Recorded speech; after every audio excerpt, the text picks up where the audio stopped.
नमस्कार, मैं हूं अनुराग चड्ढा। इनसाइड विद अनुराग में दोस्तों आपका स्वागत है। जब दुश्मन ने सिंदूर पर वार किया तो ये सिर्फ एक महिला की मांग नहीं उजड़ी, बल्कि भारत माता के माथे पर चोट हुई और इस चोट ने मोदी की नसों में बहते लहू को लाल रंग से ज्वालामुखी में बदल दिया।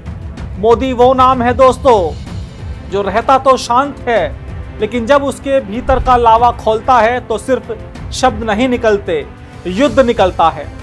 ऑपरेशन सिंदूर इस युद्ध की पहली चिंगारी थी और पाकिस्तान को यह पहली चिंगारी ही खाक कर गई। प्रधानमंत्री नरेंद्र मोदी आज राजस्थान के बीकानेर पहुंचे।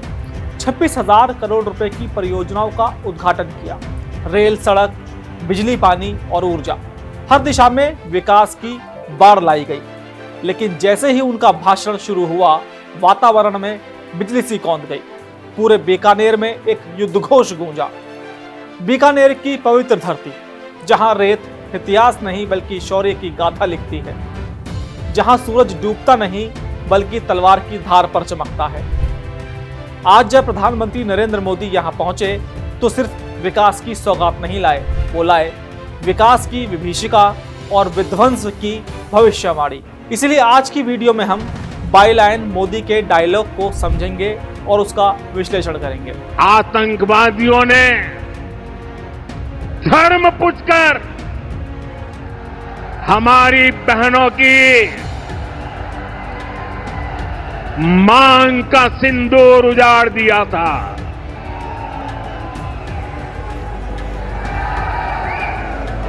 वो गोलियां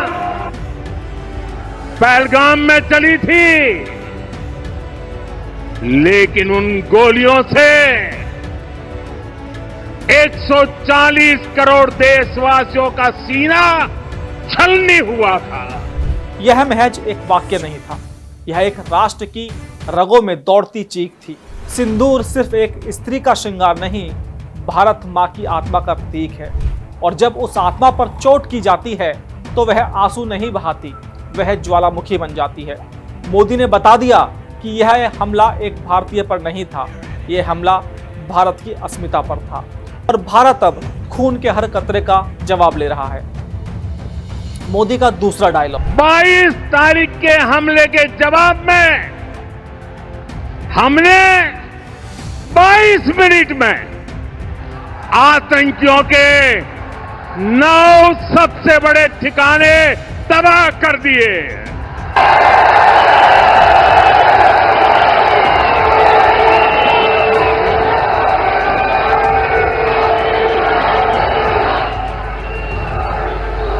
दुनिया ने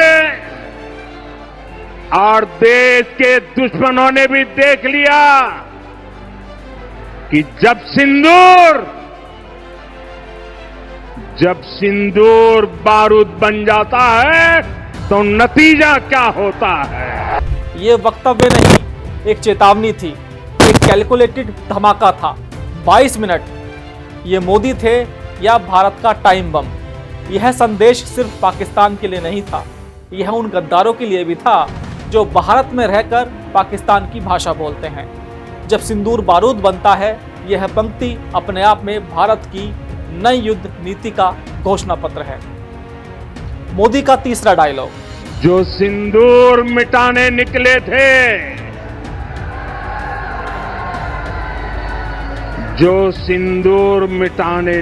थे, उन्हें मिट्टी में मिलाया है।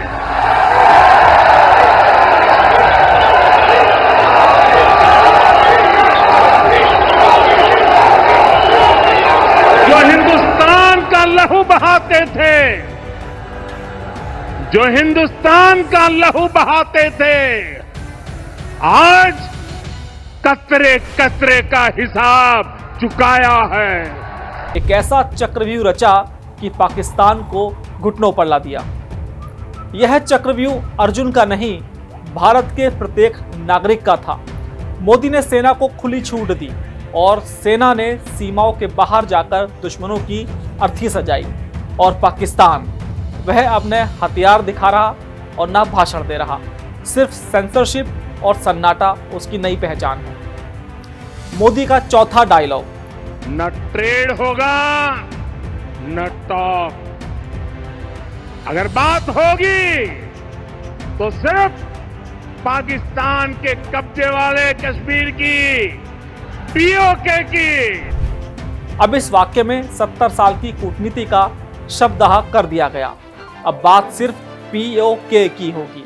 यह नया भारत है जो सीधी बात करता है, कोई बकवास नहीं। यह डायलॉग सिर्फ एक डायलॉग नहीं था, बल्कि पाकिस्तान के लिए एक डिप्लोमेटिक ब्लैकआउट है।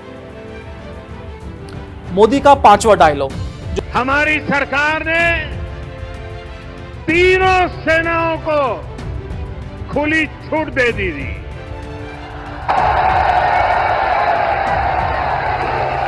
और तीनों सेनाओं ने मिलकर ऐसा चक्रव्यूह रचा कि पाकिस्तान को घुटने टेकने के लिए मजबूर कर दिया।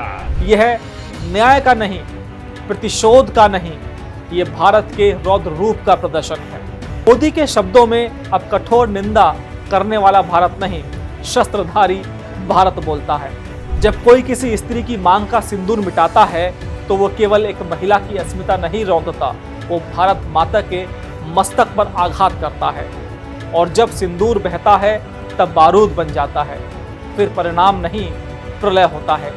रामायण से लेकर महाभारत तक इतिहास गवाही देता है कि जब जब नारी के सम्मान पर हाथ उठे हैं तो समूल विनाश हुआ है, और इसी का साक्षी बना पाकिस्तान। बीकानेर में मोदी की हर घोषणा विकास की सीढ़ी पर थी, तो यही डायलॉग पाकिस्तान के जरिए मौत की सीढ़ी। आज भारत ने संदेश दे दिया है कि कश्मीर हमारा था और हमारा रहेगा। मोदी ने आज बीकानेर में सिर्फ प्रोजेक्ट्स का उद्घाटन नहीं किया, उन्होंने पाकिस्तान डिस्ट्रक्शन प्रोजेक्ट का भी श्री गणेश कर दिया। तो मेरा ये विश्लेषण आपको कैसा लगा, कमेंट बॉक्स में जरूर लिखकर बताइएगा। फिलहाल के लिए इतना ही, फिर आपसे मुलाकात होगी किसी नई खबर के साथ।